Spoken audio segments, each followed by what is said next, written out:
Greetings from Base Camp, and welcome to Wisdom Trek. This is Guthrie Chamberlain, your guide to wisdom. This is day 4 of our trek, and we will continue to investigate the tools needed for a successful wisdom trek. Today we're recording our podcast from our studios in Home 2 in Charlotte, North Carolina. It is starting to feel a lot like summer in the South, but so far it hasn't been overly humid. If you would like to get to know me better, please check out About Wisdom-Trek on the wisdom-trek.com website. We are continuing to consider what tools or equipment that we need in order to ensure the success and enjoy our wisdom trek. Yesterday, on day 3, we looked at the tool of joy, which is just one of the 8 tools that are encased within our backpack of love. On day 2, I did challenge you to visualize that your life as a wheel or bicycle tire, with love being the hub of that wheel, and the remaining tools or attributes are the spokes stemming around from that perfect hub. The remaining spokes in our wheel, or tools in our backpack as I used in our second analogy, are peace, patience, kindness, goodness, faithfulness, gentleness, and self-control. These attributes are referred to in the Bible as the fruit of the Spirit, and should be manifested in our lives the same manner as an apple tree produces apples. Growing up on an apple orchard, I have first-hand experience on how much work is involved in cultivating or pruning, fertilizing, and spraying the trees in order to hope to have or produce a decent crop. Even after doing all that we could physically, we realized that God would ultimately have to produce the increase. We had many good crops, but man, we had a lot that were not good. In the same way, in order to allow these 8 attributes to flourish, we must cultivate them within our lives and to make sure that they are rooted in the rich soil of love. Today we will look at the tool or spoke of peace. If you have not taken the time to review the previous episodes, I would encourage you to do so. During the first 2 weeks, the nuggets of wisdom that we digest will build on each other and lay a foundation for living an abundant life and creating a living legacy.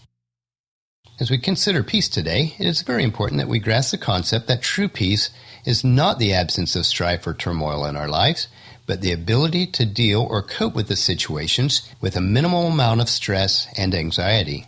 It has been said a wise person recognizes that peace is the state of tranquility or serenity even when the storms of life rage around you.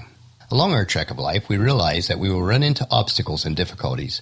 This is the stuff that life is made of. These difficulties may be caused by our own unwise choices, or they may be beyond our control.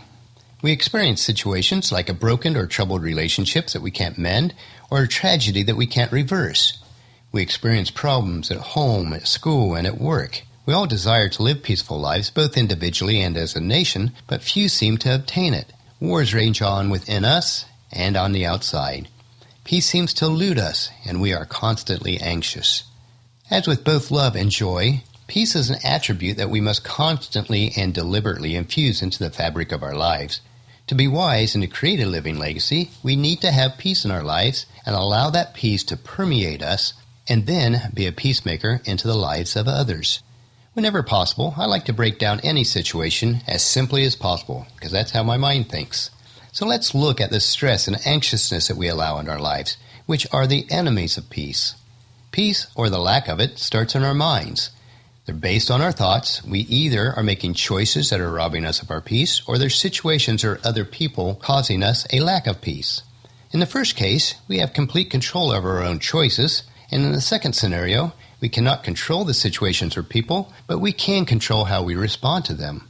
If we are lacking peace, then, we need to start making wiser choices, or we need to choose on how we're going to respond to the situations that we cannot control. So I'd like to give us 3 points that will help to ensure our peace.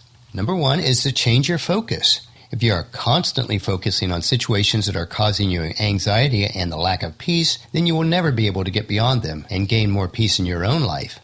Number 2, change your circumstances. If you are in a harmful or negative situations or environments that are robbing you of your peace, change your circumstance and or environment. And if you cannot change your circumstances and environment, find ways to minimize the impact that they are having on your lives. Some circumstances may be self-imposed, and we have to live with those, at least for now. That is why every choice that we make each day is so important. And then number 3, change your attitude. One thing that we do have complete control over, regardless of our situation, is our attitude. It is not the issues of life that robs us of our peace, but how we allow those issues to impact us. Changing your attitude may not be easy, but it is possible. No one can control your attitude except for yourself. As a person of faith and a Christ follower, I do draw on the teachings of the Scriptures to help infuse peace into my life. First, Christ is referred to as the Prince of Peace in Isaiah 9:6. So by following him, then I should also have peace instilled in my life. As we are on our trek, we will need a good set of hiking boots to last the duration of the trek of life. Ephesians 6:15 uses an analogy that peace is our hiking boots, and we should wear them and be prepared for our journey. And it says, for shoes, put on the peace that comes from the good news, so that you will be fully prepared. Certainly my faith is my foundation for peace, and it exceeds anything that I can understand.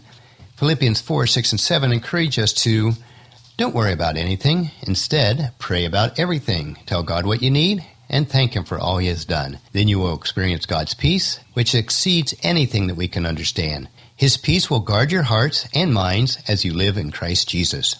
Using our wheel analogy, today and each day, let us make sure that the spoke of peace is securely fastened, along with joy, into the hub of love. Or as our second analogy stated, let us consciously place the tool of peace into our backpack of love. It is very difficult to be at peace at all times. Life does produce stress and anxiety. I'm certainly not immune to it, but it is how we respond to these situations in life that will allow the seeds of peace to take root and grow in the fertile soil of love. Kimberly Jones put it this way, don't let people pull you into their storms, pull them into your peace.